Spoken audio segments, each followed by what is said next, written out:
Hello, Resurrection. This is your IT specialist, Chad. Today is May the 27th, Thursday, and this is my weekly talk.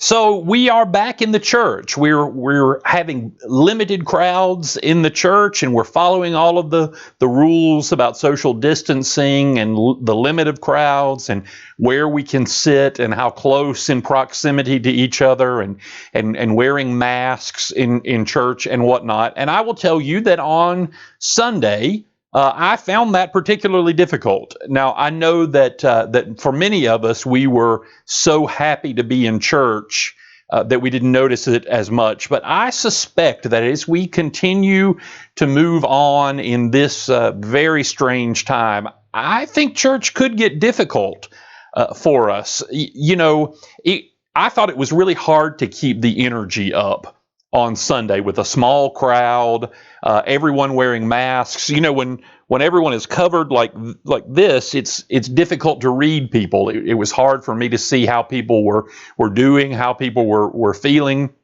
You can tell that by looking in people's eyes, but it's much more difficult when that's all you can see is their eyes. Anne suggested that on Sunday we all need to make ourselves emoji masks. Maybe we could have a dial on the side, and when you agree with the sermon, you could dial in a happy face, and when you disagree with the sermon, you could put up your frowny face, and maybe hold up a little teardrop sign when you're especially moved by the sermon, which is new and exciting every week, of course.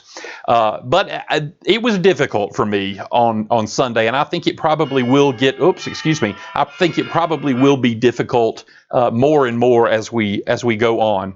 Now, we are going to try to do the same thing this Sunday that we did last Sunday, because we're going to have good weather. It looks like we're going to have good weather for Sunday. So I'd like to try out the 3-service model that we had talked about before.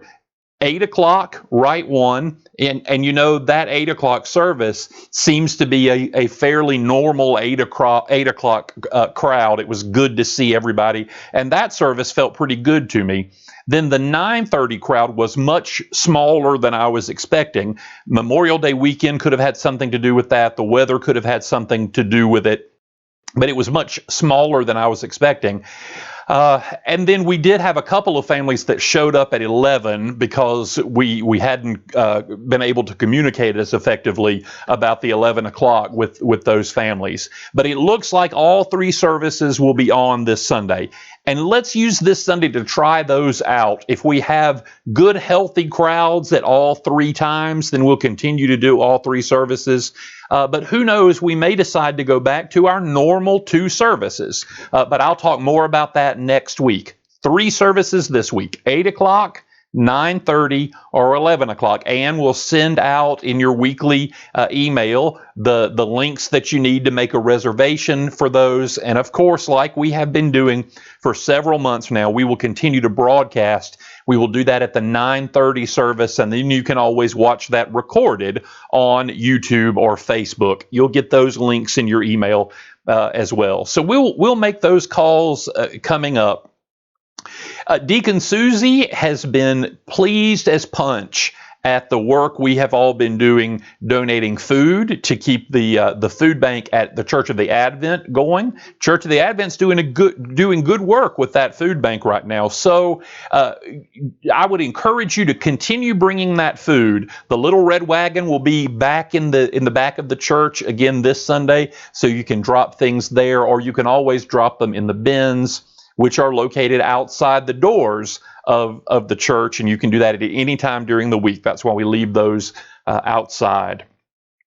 I miss you. I know there are several of you who are just not able to come back yet. I support you in that decision. Remember, if you are coming this Sunday, let's do everything we can to protect our neighbors and to make our neighbors, our brothers and sisters, feel comfortable by following all of those important rules. Things seem to change every day still. I know many of the school systems are wrestling with starting back up. We hear some encouraging news about the virus. I'm still praying for that vaccine, which I do believe we will be given. And if there's anything that anybody needs, I know these are rough times. You let me know. That's why God put me here, is to be with you in those I think that's why He put me here, is to be with you in those difficult times. Reach out to me and reach out to your church. We love you and we've got your back. I miss you and I'll see you very soon.